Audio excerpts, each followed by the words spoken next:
Hello student.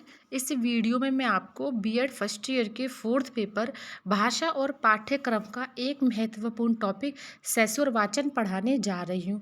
तो चलिए शुरू करते हैं। सैसुर वाचन पठन यानी स्वर सहित वाचन को सैसुर वाचन कहते हैं। इसमें विद्यार्थी पढ़ने के साथ साथ बोलता भी जाता है। सैसुर वाचन 4 प्रक्रियाओं पर आधारित है, जिसमें फर्स्ट है लिपिबद्ध अक्षरों को देखना, दूसरा है पहचानना, तीसरा है शब्दों को समझना और चौथा है उच्चारण करना।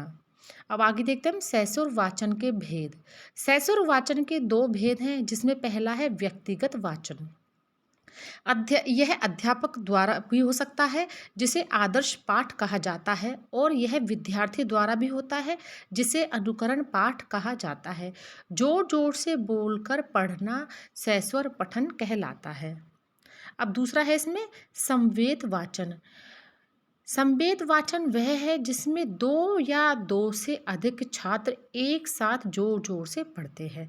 इस वाचन का एक लाभ यह है कि जिन बालकों में झिझक होती है या साहस की कमी होती है, अपने कंठ और उच्चारण पर जिन्हें विश्वास नहीं होता और जो उचित गति से वाचन नहीं कर सकते, वे भी वाचन की क्रिया में भाग लेने लगते हैं। अब आगे हम देखते हैं सैसुर वाचन की विशेषताएं। सैसुर वाचन छोटी कक्षाओं में ही कराया जाता है। सैसुर वाचन में निम्नलिखित विशेषताएं होनी चाहिए, जिसमें पहला है शब्दों की ध्वनियों का ज्ञान।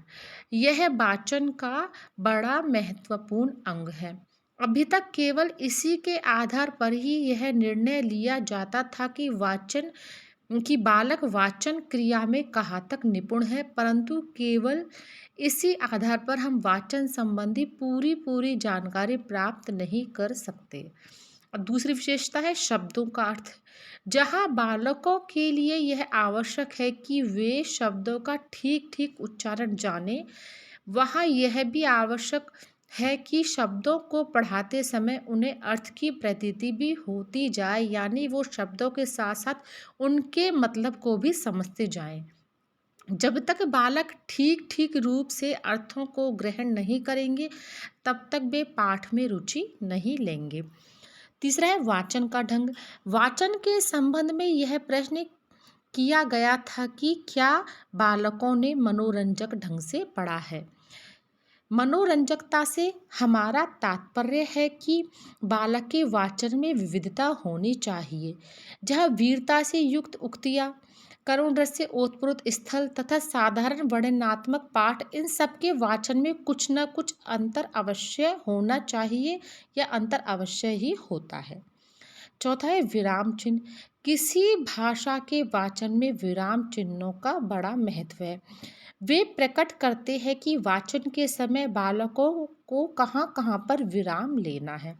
विराम चिन्हों द्वारा पाठ के समझने में बड़ी सहायता मिलती है। इसलिए बालक को इस बात का प्रोत्साहन देना होगा कि वे वाचन करते समय ऐसे स्थलों पर उचित विराम लेते चलें। अब चौथी विशेषता है स्पष्टता। वाचन में विविधता होनी चाहिए, परंतु यदि वाचन में स्पष्टता नहीं होगी तो इस विविधता से कोई लाभ नहीं है। इसलिए यह प्रयास करना होगा कि बालक जो कुछ भी पढ़े वह स्पष्ट रीति से पढ़े। उनके उदाहरण में अस्पष्टता लेश मात्र भी नहीं होनी चाहिए। फिर अगली विशेषता है रुचि। वाचन के संबंध में हमारा प्रश्न बालकों की रुचि से संबंधित था। यदि बालक की वाचन में रुचि नहीं होगी, यदि उन्हें पढ़ने में आनंद नहीं आएगा, तो वे पढ़ने से दूर भागेंगे। इसलिए इस बात पर विशेष रूप से ध्यान देना होगा कि बालकों को वही कुछ पढ़ने के लिए दिया जाए जो उन्हें अच्छा लगे। तो ये हो गया सैसुर वाचन के बारे में। Thank you.